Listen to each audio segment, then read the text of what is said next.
Wakey wakey. Eggs and bakey. There's eggs and bacon? No, it's just a saying. Oh, babe. What about coffee? Okay.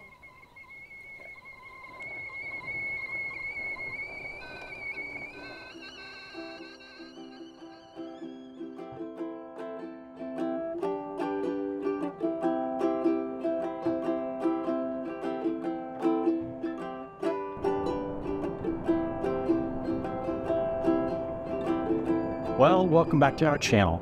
If you've been watching us or any of the other great channels that are here in French Polynesia, then you have surely seen and hopefully felt the magic that makes this place so special. It's unlike anywhere we have ever been, and it's captured our hearts in a way we never knew possible.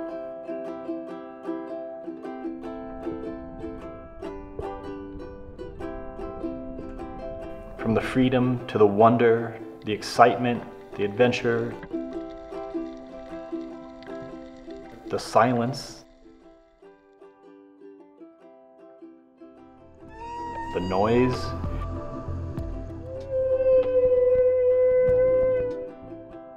it's like living in the world's largest aquarium with 20 of your best friends who all love this just as much as you do.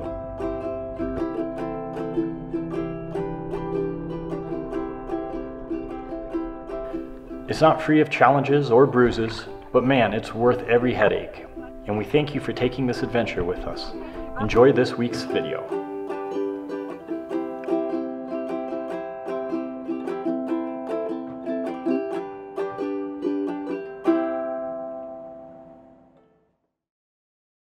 Again, day 3 already?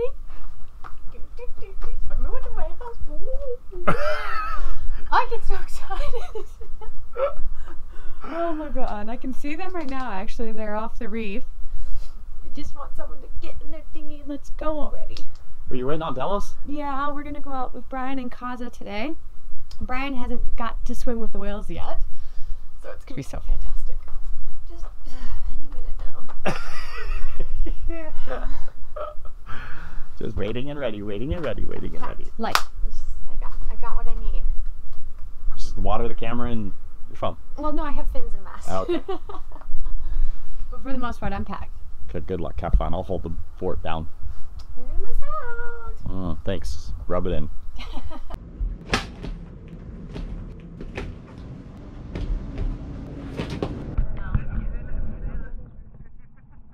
I think one big misunderstanding that most people have about this whale watching endeavor is how much work actually goes into it. It is not easy.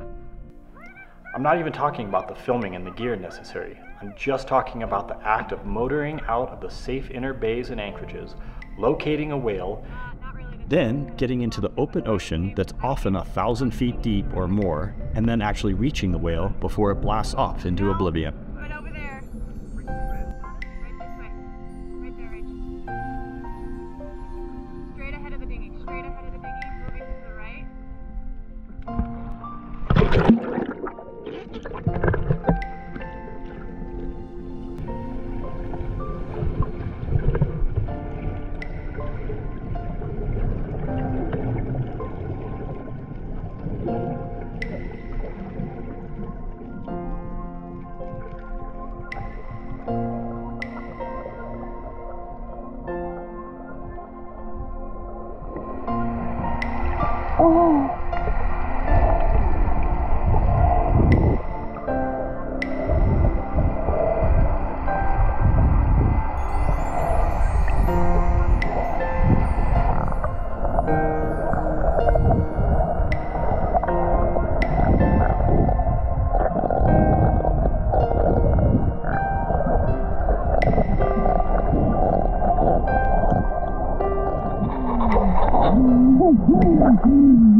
Over the last few months, I have been poring over projects on VA, sometimes with help from my lovely assistant and sometimes by myself. How many more seconds? Sometimes by choice and sometimes not. The big job that I've hardly talked about at all because it's taken me literally months to work out what was going to happen. We have had issues with our port motor. There's a brain, it's called an MDI. You're going to hear this a lot from me over the next 20 minutes. The MDI has gone bad, and it's a control box on both motors. What they are, it's the control brain for the motor. And it basically receives the signal from the starter switch at the helm to start and stop the motor. And then it also transmits all the engine data to the instruments at the nav station. These MDIs are notoriously terrible, and they're fairly expensive, in the $600 or $700 range. You have to get them from Europe. It's a pain in the butt. So what I've done is a workaround, and I think I figured out how, where I replace it with this unit from Albacombi. What this does is it transmits the engine data to now my nav station and my chart plotter, so that all my engine data is going to be on my chart plotter from now on. Pretty slick system. And I'm going to wire in a neat little new switch where I can control the motor starting and stopping from here. Okay, so that is the big project that I will be showing a little bit of, because I actually think it's pretty neat, and I think it could be very useful to other people who are experiencing this problem, which it seems like just about every Volvo Penta owner is. I'm not the first to do this either, but in this fashion I kind of am. So that's going to be a whole lot of wiring, and that is really going to be You think you'll get all this done in I got a week? 1 week. Yes, absolutely. No, I don't know. Including giving love and attention to your beautiful wife? I do that every day naturally, all day long. Here we go. But I actually love working on her, and I take a lot of pride in keeping her ship-shape and as safe and reliable as I possibly can. I feel like that's kind of my main job now, and one of the ways I can be the best captain I can be. And even though we are not actually at sea, I feel that, in a way, it's just good seamanship.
Well, I've again done a fantastic job at destroying the boat.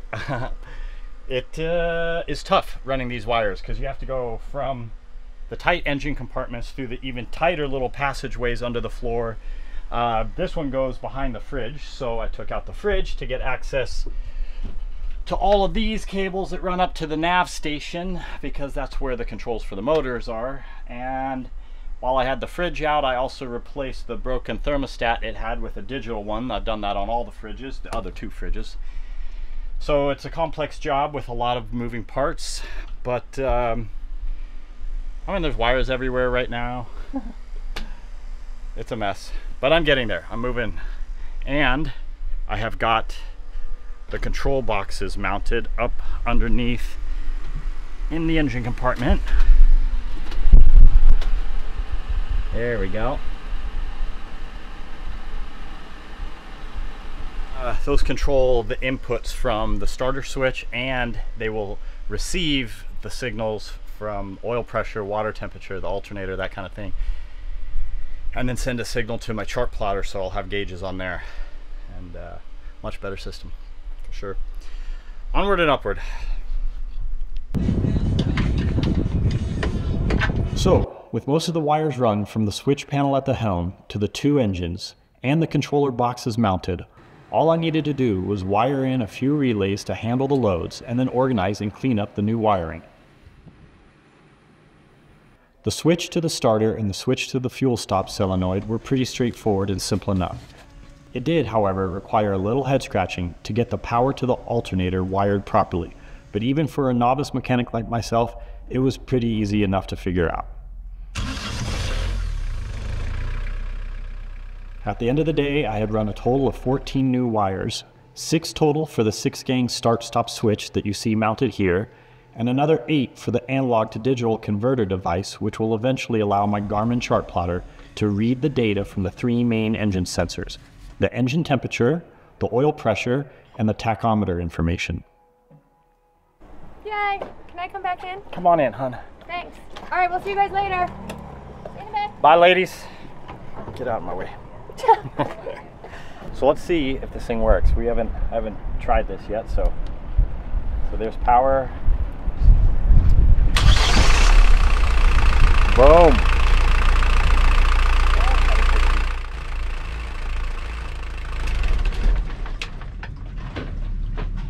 That is awesome. Man, awesome day. Huge success.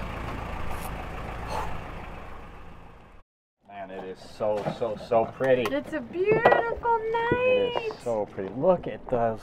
What? Yes, I can. Wow. I'm gonna try the phone. That is beautiful. It is absolutely. Well, it is another beautiful evening, and did you get what you needed to get done today? Mostly. So this is a good thing that he got mostly what he needed to get done, because we're kicking him off the boat tonight. This is a true statement. We are having a girls' night on Bob. And so the boys, I don't know what they're going to do. What are you going to do? We're going diving. The boys are going to go on a night dive, actually, just right here. And the girls and I are going to have a girls' night. Truly, we're going to have a movie projector set up. We're going to maybe watch Barbie. We're going to do face masks. We're going to drink rosé. We're going to talk about girl stuff. This is kind of crazy because, honestly, I don't get this. I don't think any of us girls get that very often, so this is kind of nice. I love it. Are you excited to have a little boys' night? I don't mind. I don't mind some time on my own with the guys. So, yeah. But look how beautiful it is right now. I gotta be careful what I say. No, honey, honestly, it's fine. Okay, thanks. We live a lifestyle where we don't get to have Our own time. our own time. And so this is golden. Look at that! That is amazing. Wow. I've already had a bottle of wine with the girls. Can you tell?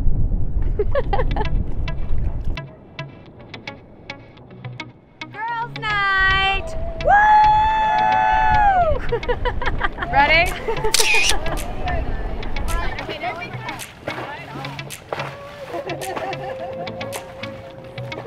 From the first bottle of champagne every single time. And then it's my birthday, I have so much. Oh, it's so younger already, right? Yeah. Oh, let it. Yeah, like so sexy. We did it so often that we just don't know how to control it. I see you smile. Right?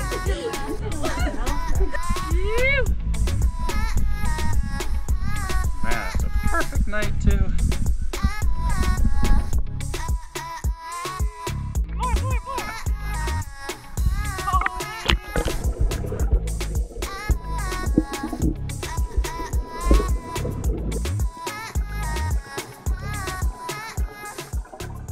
Night dives are quickly becoming one of our favorite things to do, even though they started off very intimidating and even scary the first few times. But it's amazing how the seabed can actually come alive once the sun goes down. It's wild how a lot of the fish that we see out during the day now find a spot to hunker down and hide out for the night, like the ever-present parrotfish that's seen here. And conversely, there's just as many other creatures that hide during the day and now that it's dark, come out to roam around and forage or even feast.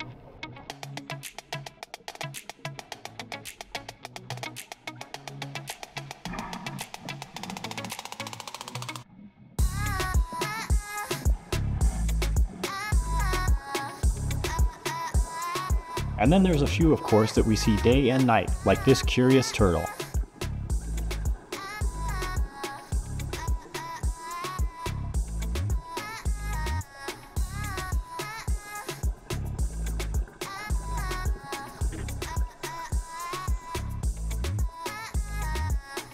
It is, however, even more important now that we pay really close attention to our surroundings and to where we put ourselves. This is an extremely poisonous stonefish, and they can be very good at hiding out and blending into their surroundings, and are actually the most venomous fish known. If you set a hand or a knee down on one of these, your next few days would surely be the worst days of your life, and in some cases a sting from them could be fatal.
Push the button. It's a start button. It's not do it. It's gonna be good. I think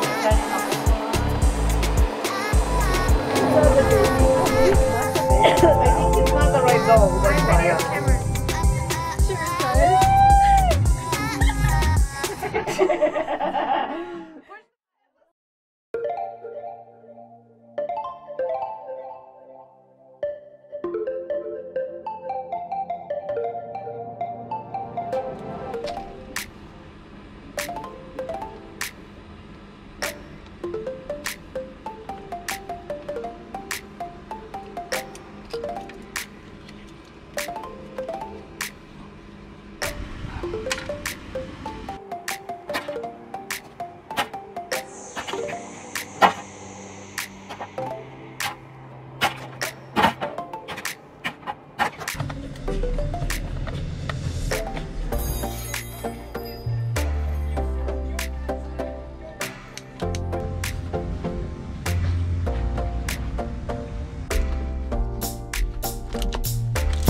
Wow, what a long day. Days. Months, really. Hardware is in. The second motor was a breeze compared to the first one. Took 2 days to get all the wiring done, but I was able to do a much better job. Clearly, the second one is so much better. To develop on the ideas that, you know, I figured out on the first one and make it super nice. So the second one is perfect installation.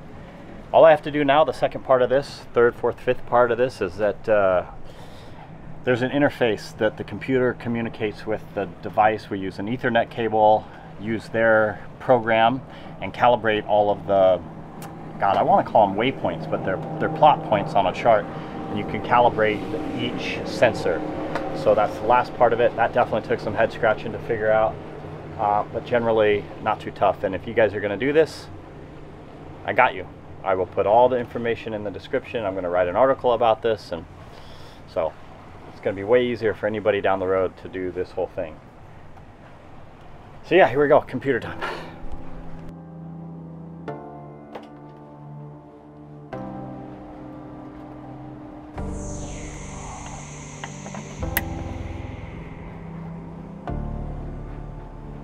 This kind of computer work is usually just above my pay grade, and it all seemed pretty daunting at first, but the program was surprisingly straightforward, and it didn't take long at all to figure out and work through.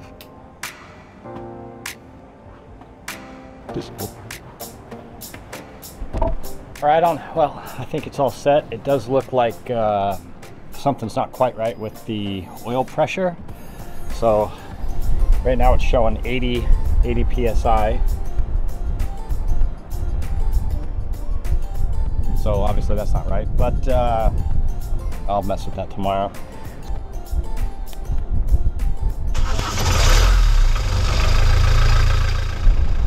And the RPM is working. That's good.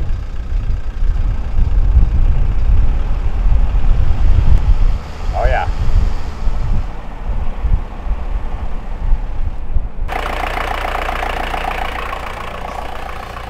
Oh, I'm so stoked. This is great news. One sensor is not working right, so I'll figure that out tomorrow, but man, this has been a big project, so this is a huge win for me. Boom! It all works. I did not test that prior to doing this. I thought I wired it right because I did the other side, and I did. Okay, so one thing to work on tomorrow, but I think it's time for a beer. Success! How you doing? High five. Your husband's awesome.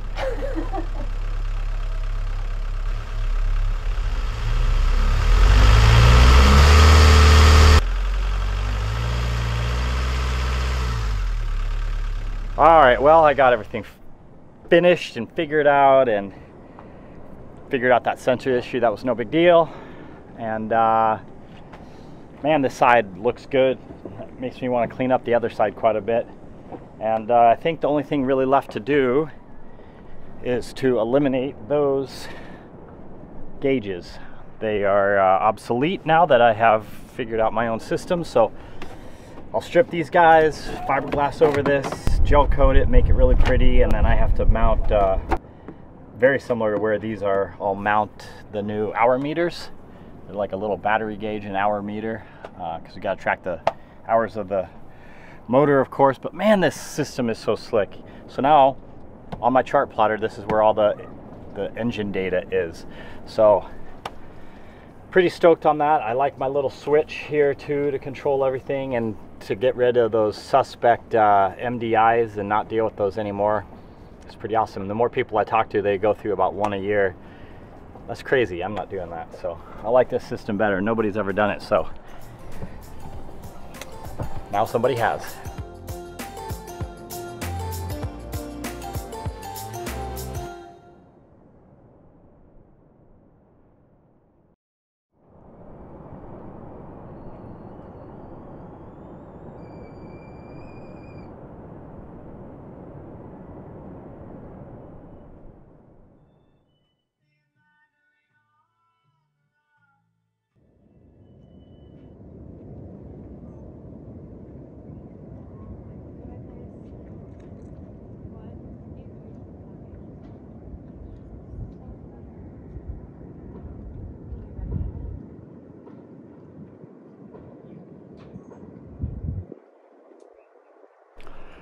Well, I'm right at the tail end of this project that I am so glad is almost done. I'm gonna stay down here because it's kind of windy.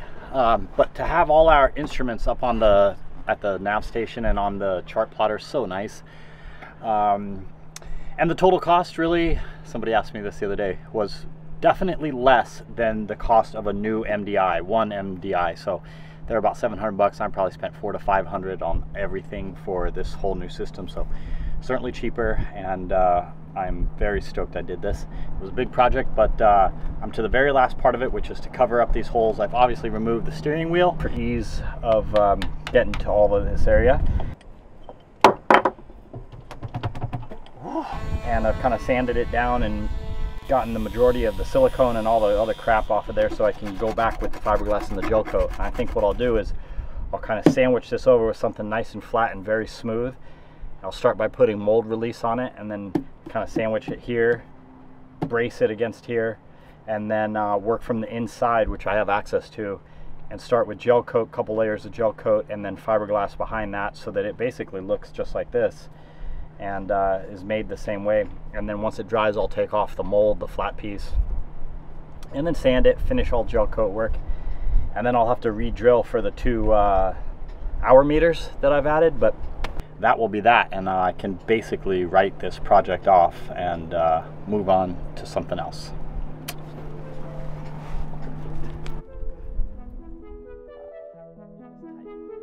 That's what she said. You can do better than that. No, that's what the Russian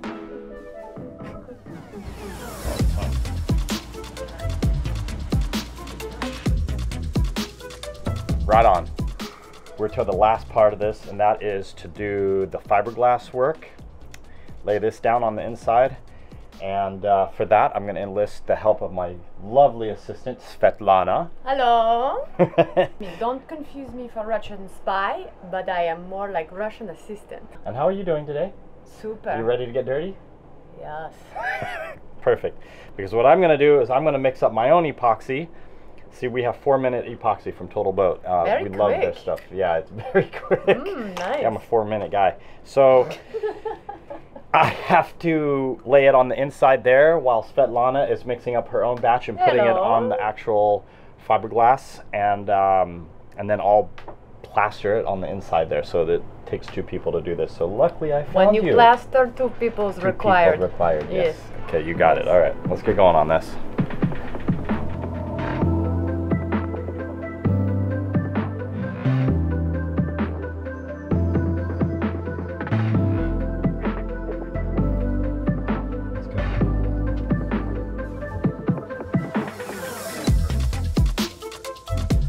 Well, that wasn't bad at all, and I had some really nice help from a really pretty young lady.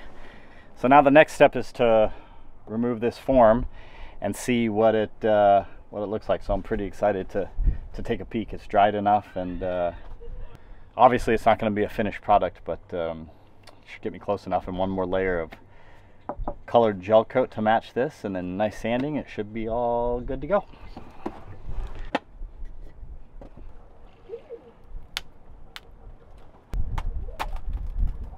Oh yeah, that worked great. Whoa! It's actually way better than I thought it was going to be. Way better than I thought it was going to be. Wow, that is awesome.